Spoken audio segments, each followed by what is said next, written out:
It's useful charts time, and we got the Italian monarchs family tree. We've done a bunch of these European trees already. I'm excited because this is, the birthplace of Rome. What happened after Rome? Let's find out. Baker. Today I'm going to show you the family tree of Italian monarchs, starting with the early medieval kings of Italy Okay, so that's where we're starting. Charlemagne. during the Carolingian period, proceeding through the Norman conquest of southern Italy during the High Middle Ages, and then finally ending up with the rise of the House of Savoy during modern times. And as always, these are like new to me. It's very much a learning video, so like fill in any knowledge gaps that I might have. I'll be using my brand new European Royal Family Tree West chart. Please note that this new chart is not simply a minor update made in order to include the new King of the UK, Charles III, although he is on there. It's actually a complete redesign made from scratch that I started before the Queen died. And one of the biggest changes is actually that the chart is now less Anglo-centric. France, Italy, and Germany are now in the middle, and their development out of Charlemagne's empire is made more clear. Okay. Great Britain and the Low Countries are now on the left, with Spain and Portugal on the right. You'll also notice that portraits are distributed more evenly and are more time period accurate. Nice. W useful charts. Finally, I attempted to fix what I felt was a major flaw on the previous version, and that was a lack of Italian representation. This new version includes many more Italian monarchs, particularly in southern Italy, where there Okay. were several independent kingdoms So like Naples. prior to the modern unification of the country. So, if you want to get a copy of this brand new chart, you can do so right now by visiting our website, UsefulCharts.com.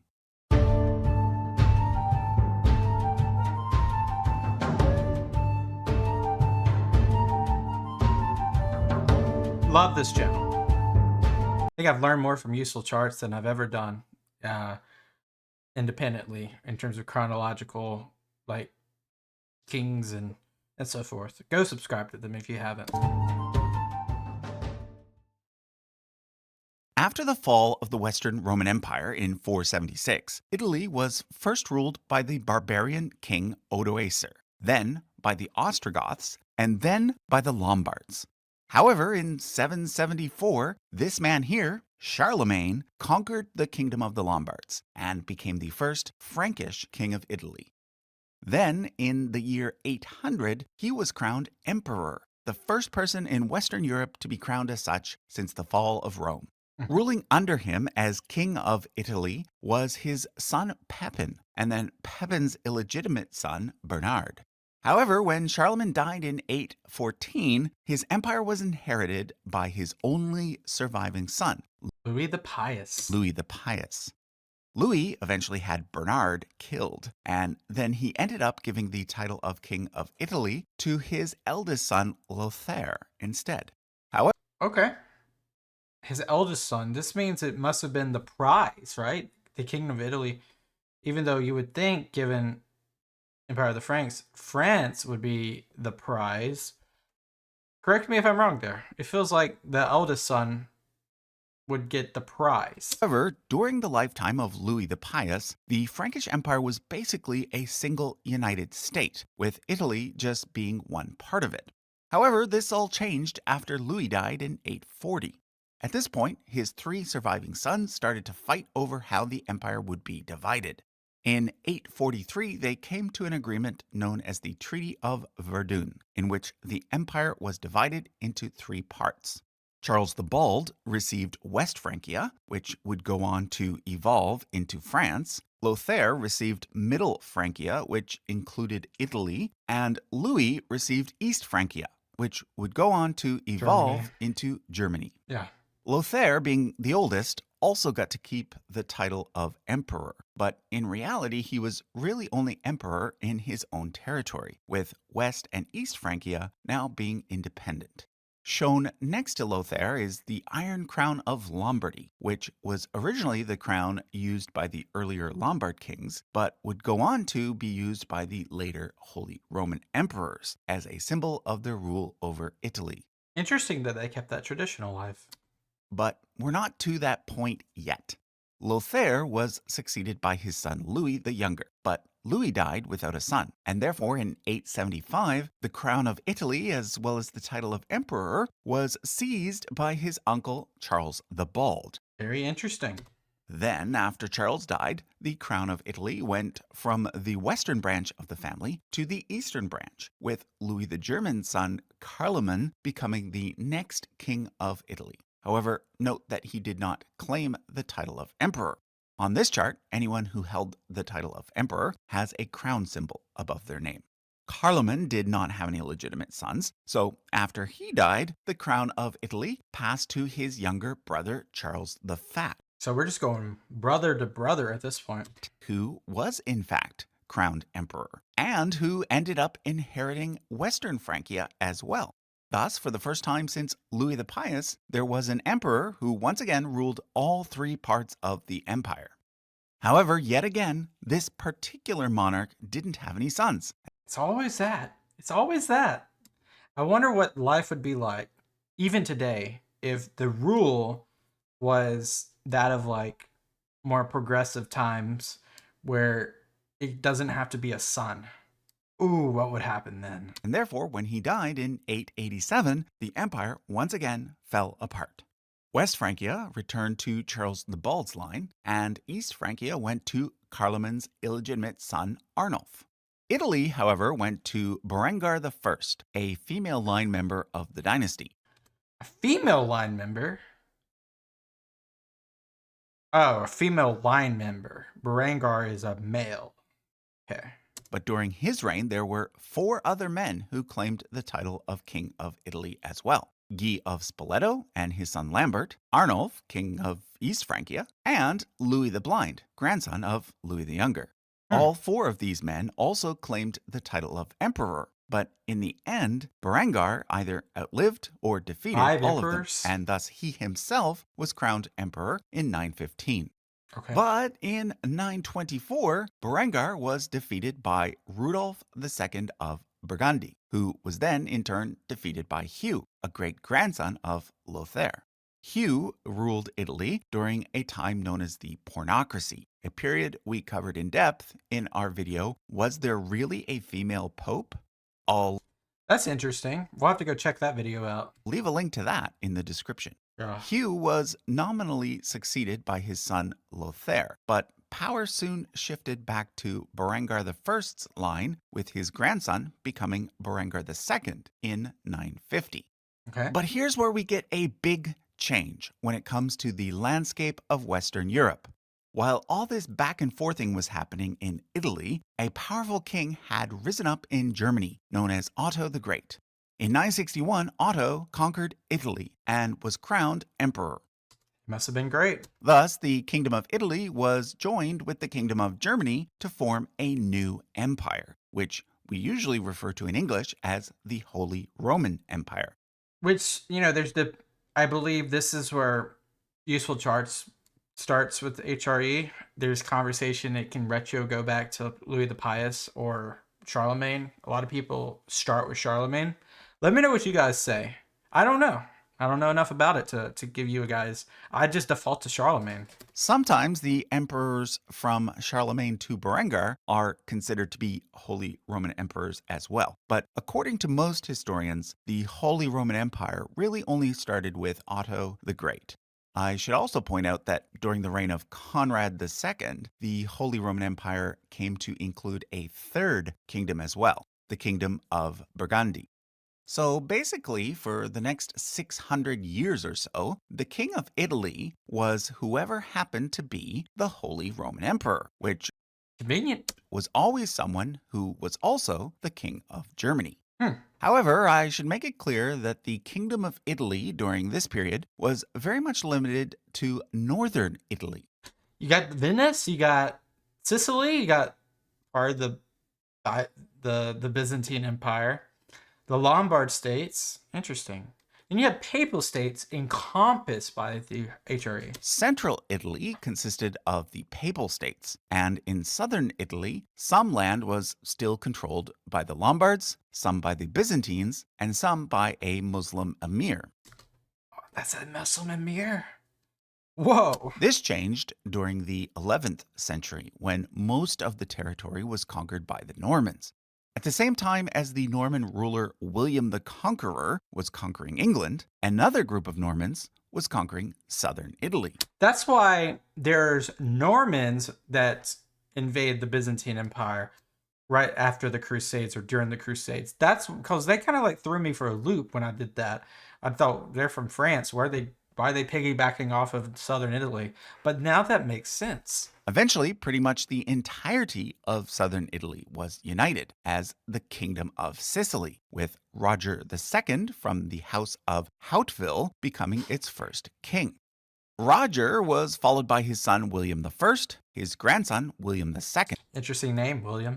his illegitimate grandson Tancred I, and then briefly by a great-grandson, before finally the kingdom was captured by his daughter Constance's husband, who Okay. It says Constance though, with some what's it called? Oh, I see what's going on here. She's gotta be right?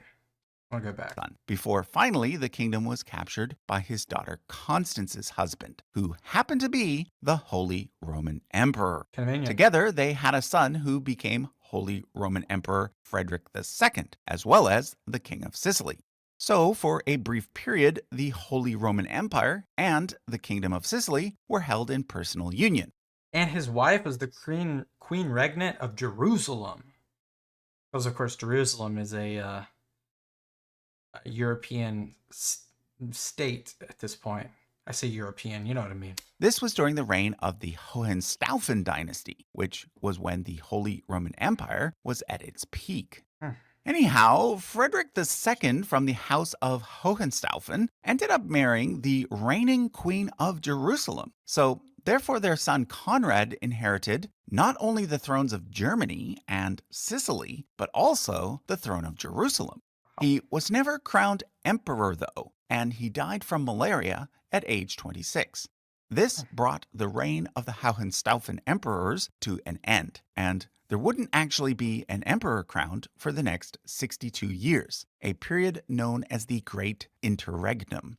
Sicily and Jerusalem, however, did pass to his 2-year-old son Conradine, but before long, Sicily was usurped by his uncle Manfred, who was an illegitimate son of Frederick II.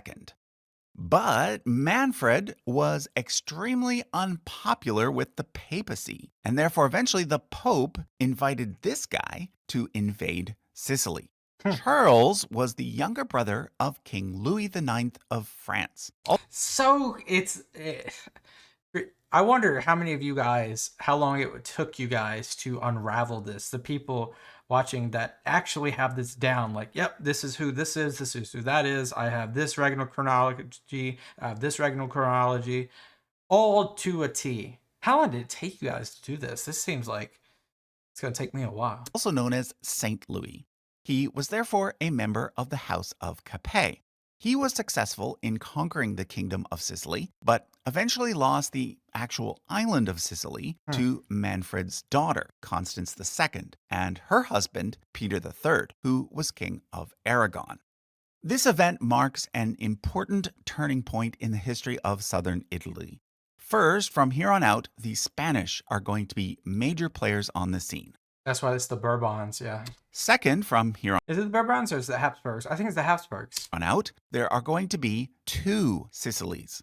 What had been the mainland portion of the original Kingdom of Sicily stayed in the hands of Charles and his descendants.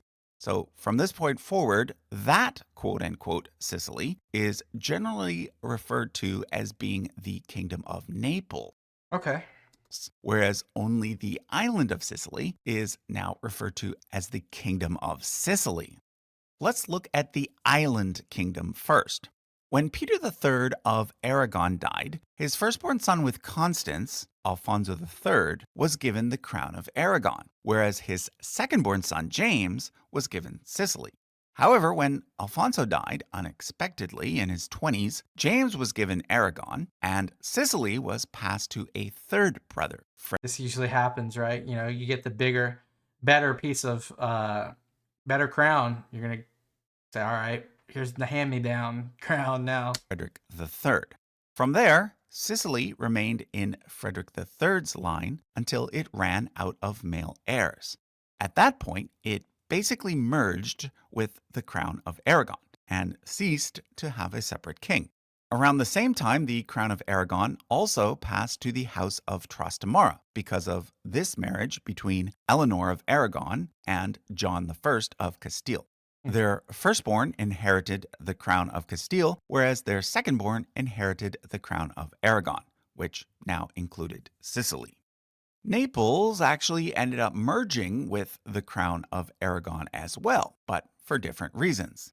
There, Charles I was followed by his son, Charles II, who married a Hungarian princess. Because of that marriage, their firstborn son ended up with a claim to the throne of Hungary. That line did in fact obtain the throne of Hungary and included the famous Hungarian king Louis the Great. The throne of Naples, therefore, went to Charles II's second-born son, Robert, and then to Robert's granddaughter, Joanna I. Is this the first solo female ruler that we've seen? Because I've seen, like, okay, you're with your husband, and that kind of helps your claim. But is this the first one I've seen? Joanna had a long reign and married 4 times, but she did not bear any legitimate heirs and ended up being assassinated. Kind of like a Henry From VIII there, moment. the throne of Naples bounced around between several rival claimants before eventually being conquered by Alfonso V of Aragon. Thus, by 1442, Aragon controlled both of the Sicilies and would continue to do so continuously for the next 271 years. Of course, Aragon eventually merged with Castile to form Spain, which then went on to reach its peak of power under the House of Habsburg. So just keep in mind that while Charles I, Philip II, Philip III, Philip IV, and Charles II were Spanish kings, they were also the kings of southern Italy. Now, northern Italy is a different story. By this point, it had become divided into a bunch of We got Florence, obviously Venice, Milan, Savoy, and Genoa. Smaller states, including several republics such as Venice, Florence, and Genoa. Of these 3, Florence, under the reign of the Medicis, did go on to become We got to do a video about them. A monarchy as the Grand Duchy of Tuscany. However, they are not included on this chart because this chart mostly focuses on kingdoms only because there just isn't enough space to include everything. Yeah. But if you're interested in learning more about the rulers of Florence during the Renaissance, we do have a video on them that I'll link to in the description. Got a video for everything. But back to southern Italy. During the War of the Spanish Succession, the throne of Spain ended up going to a branch of the French Bourbon dynasty. But in the process, Spain ended up losing both Naples and Sicily, at least for a while. And it's at this point that I need to introduce the Savoys. The House of Savoy initially ruled a duchy that had been part of the Kingdom of Burgundy, and hence part of the Holy Roman Empire. Because they helped the Habsburgs during the War of the Spanish Succession, they were given the Kingdom of Sicily in 1713 as a reward. During that war, the Habsburgs also captured both Naples and Sardinia from Spain, but they kept those for themselves. Then, in 1720, something very rare happened. 2 kings swapped They traded? kingdoms. Victor Amadeus II from the House of Savoy, who had been king of Sicily, was made king of Sardinia instead. And Emperor Charles VI took back Sicily for himself. Charles VI looks just like Charles II, who looks just like Charles I. But then, in 1735, The Spain fifth. won back both Sicily and Naples from the Holy Roman Emperor. The Spanish king, Charles V of Bourbon, then gave Sicily and Naples to his second surviving son, Charles, with the plan that his eldest surviving son, Ferdinand, would eventually inherit Spain, which he did. But Ferdinand VI of Spain ended up suffering from mental illness So doesn't go to you. and died without heirs. Oh, that's not why then. And therefore, his younger brother Charles had to succeed him, becoming Charles III. At this point, Charles III did what his father had done. He gave Sicily and Naples to his second-born son, Ferdinand, leaving his eldest son to inherit Spain as Charles IV. So eldest, you get the best prize. Now, altogether, Ferdinand I was a king in southern Italy for a whopping 65 plus years, making him the longest reigning Italian monarch of all time. But there were many changes to what he was actually king of during those 65 years. For one thing, in 1799, he lost control of Naples for 5 months during the period of the Parthenopean Republic, which So much history to learn. was inspired by the newly established French Republic. Okay. Then, during the reign of Napoleon, he lost Naples again, during which time Napoleon's brother Joseph became King of Naples, followed by Napoleon's brother-in-law Joachim. But then, after Napoleon was defeated, Ferdinand received Naples back once again. And it was at this point that the two kingdoms of Sicily and Naples decided to once again join together officially, after which they were known as the Kingdom of the Two Sicilies. And Ferdinand's descendants went on to rule the Kingdom of the Two Sicilies for 3 more generations. Now, during this entire time, the House of Savoy continued to rule Sardinia, which not only included the island of Sardinia, but some of the mainland of northern Italy as well. Right. When the Which will be instrumental places for the unification of Italy. process of Italian unification occurred during the mid-19th century, it was the kings of Sardinia that ended up becoming the kings of all Italy. The Kingdom of the Two Sicilies was conquered by Garibaldi in 1861, and that same year, the brand new Kingdom of Italy was declared. So, Victor Emmanuel II started his reign as the King of Sardinia, but ended it as the first king of the modern Kingdom of Italy. 2 of his It's like Wilhelm right there next to him. Similar conversation. sons ended up becoming a king. His firstborn, Umberto, inherited Italy, and his secondborn, Amadeo, was, for 3 years, the King of Spain. This is because the reigning Queen of Spain, Isabel II, was deposed around this time during what's called the Glorious Revolution, not to be confused with the earlier Glorious Revolution that occurred in England. In the aftermath, At least they're different countries. the Spanish wanted a more liberal monarch, As so always. they chose Amadeo. But things remained unstable in Spain, and after a failed assassination attempt on Amadeo, he abdicated, Yeah, I would too. declaring that the Spanish people were ungovernable.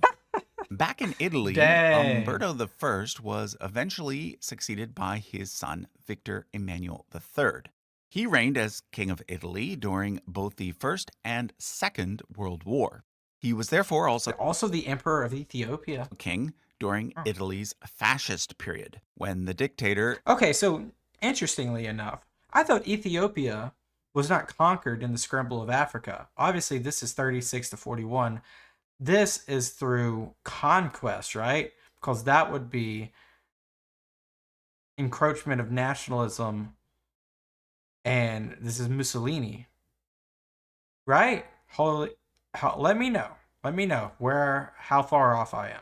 Benito Mussolini held all the real power. Yeah. Mussolini sought to expand Italy's power during this period, and he led successful invasions in both Africa and the Balkans. Okay, so Ethiopia probably didn't fall during the scramble of Africa, which is the late 19th. Therefore, for several years, Victor Emmanuel III also held the title of Emperor of Ethiopia, as well as King of Albania. That, of course, all came to an end when Italy lost World War II. Following the war, Italy held a referendum on whether or not to become a republic. In the hopes of maintaining the monarchy, Victor Emmanuel III abdicated just prior to the referendum, allowing his son Umberto II to become king instead. But the people still voted to become a republic, Wow. and thus the Italian monarchy came to an end in 1946.